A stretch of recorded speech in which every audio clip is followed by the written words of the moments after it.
আসসালামু আলাইকুম, সবাই কেমন আছেন? আজকে এত সহজে পিৎজা রেসিপি নিয়ে আসলাম। ওভেন ছাড়া চুলায় অনেক সহজে পিৎজা বানিয়ে নিতে পারবেন কম উপকরণে এবং কম খরচে। রেস্টুরেন্টের মতন এরকম সুস্বাদু পিৎজা ঘরে বসেই বানিয়ে নিতে পারবেন, ওরকম চিজ এবং ওভেন ছাড়া। রেসিপিতে চলে যাওয়া যাক। তো প্রথমে একটা বাটির মধ্যে আমি 2 কাপ ময়দা নিয়ে নিয়েছি, 4 টিস্পুন ইস্ট, ডিমের সাদা অংশ এবং হাফ কাপ তেল সহ স্বাদ মতন লবণ দিয়ে সবকিছু একসাথে মেখে মিক্স করে নিতে হবে। এখানে যা যা ব্যবহার করেছি অবশ্যই চেষ্টা করবেন সবকিছু দেওয়ার জন্য, তাহলে ডোটা ভালো হবে। দেখবেন এরকম হাতের মুঠোয় নিলে মুঠ হচ্ছে এবং চাপ দেওয়ার পর ভেঙে যাচ্ছে, তখন মনে করবেন এটা হয়ে গিয়েছে।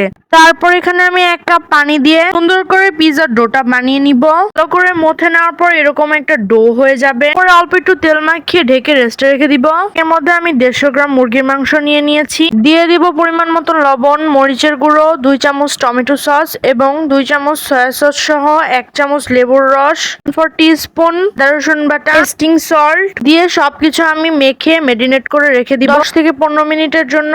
তারপর একটা প্যানের মধ্যে তেল গরম করে মেরিনেট করে রাখা মাংসগুলো আমি ভেজে নিব। আর চুলার আঁচটা অবশ্যই মিডিয়ামে রাখতে হবে এবং লাস্ট পর্যায়ে লো আঁচে রাখবেন। তো এখানে আমার মাংসগুলো ভেজে নেওয়া হয়ে গিয়েছে। তারপরে একই প্যানে আমি তেলের মধ্যে কিছুটা ময়দা দিয়ে দিয়েছি। এবার এগুলো নেড়ে লাল লাল করে ভেজে নিতে হবে ভালোভাবে, যাতে কাঁচা গন্ধটা না করে। আমি এখানে ভেজে নিয়েছি। এবার এটার মধ্যে আমি 1 কাপ পরিমাণ পানি দিয়ে দিব। পানিটা দিয়ে একটু হালকা নেড়ে চেড়ে দিব যাতে সব ম্যাশ হয়ে যায়। এখন এখানে স্বাদ মতো লবণ ও 2 চামচ পরিমাণ চিনি দিয়ে দিয়েছি। তারপর আবারও নেড়ে সবকিছু একসাথে মিক্স করে নিব। আর এটা হচ্ছে আমি হোয়াইট সস বানাচ্ছি।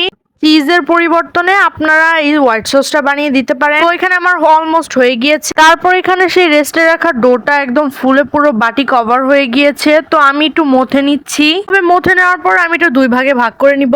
এখন এটা রুটির মতন করে মোটা করে বেলে নিতে হবে। আর আমি এটা 9 ইঞ্চি পিৎজা সাইজের বানাচ্ছি, তো ওইভাবে করেই বেলে নিচ্ছি। এখন একটা ফ্রাই প্যানের মধ্যে নিয়ে নিব রুটিটা। এখন এটা হাত দিয়ে শেপ দিয়ে দিব। এটা দেখলেই বুঝতে পারবেন আমি কিভাবে করেছি। তারপর একটা কাঁটা চামচের মাধ্যমে ছিদ্র করে দিব যাতে রুটিটা ফুলে না যায়। আগে থেকে রেডি করে রাখা হোয়াইট সস এখন পুরো রুটিতে সমানভাবে মেখে নিতে হবে। তারপর দিয়ে দিব টমেটো সস। এখন এটাও পুরো রুটির মধ্যে সমানভাবে ছড়িয়ে দিতে হবে। তারপর এখানে আগে থেকে পেঁয়াজ, কাঁচামরিচ, টমেটো সবকিছুই কেটে নিয়েছিলাম। পেঁয়াজটা বড় বড় কিউব করে কেটে নিয়েছি। আপনারা চাইলে এখানে সসেস, ক্যাপসিকাম আরো অনেক কিছুই ব্যবহার করতে পারেন। এক এক করে সবকিছু দেওয়া হয়ে গিয়েছে। এখন আগে থেকে সেই ভেজে রাখা মাংসগুলো সব জায়গায় ছড়িয়ে ছিটিয়ে সুন্দরভাবে দিয়ে দিতে হবে। তো প্রথমে ডিমের সাদা অংশটা ডোয়ের মধ্যে দিয়েছিলাম। এখন ডিমের কুসুমটা সুন্দরভাবে পুরো পিৎজাটার সাইড দিয়ে দিতে হবে। আমার হাতের কাছে ব্রাশ ছিল না, তাই আমি চামচ দিয়ে সুন্দরভাবে দিয়ে দিচ্ছিলাম। এখন আমার পুরো পিৎজাটা রেডি। এখন চুলায় বসাই দিব। বসানোর সময় নিচ থেকে একটু উঁচু করে পানি দিয়ে দিতে হবে যাতে নিচটা অনেক সুন্দরভাবে হয় এবং পুড়ে না যায়। আমি এখানে সুন্দরভাবে পানিটা সব দিকে ছড়িয়ে ছিটিয়ে দিয়ে দিচ্ছিলাম। এখন এটা ঢেকে 30 থেকে 25 মিনিটের মতন অপেক্ষা করতে হবে এবং জালটা লো আঁচে রাখতে হবে। আমার পিৎজাটা পুরো হয়ে গিয়েছে। এবার আমি কেটে দেখিয়ে দিচ্ছি। এটা সুন্দরভাবে হয়েছে, এটা দেখি বোঝা যাবে না ঘরেই বানানো হয়েছে। আমি আরেকটা পিৎজা এভাবে রেডি করে দিয়ে দিচ্ছি চুলায়। এটাও অনেক মজা, অনেক সফট হয়েছিল। কেউ বুঝতেই পারবে না এটা ঘরে বানানো হয়েছে। এইভাবে অল্প উপকরণে সহজেই পিৎজা বানিয়ে নিতে পারেন। আজকে এই পর্যন্তই। সবাই ভালো থাকবেন। আল্লাহ হাফেজ।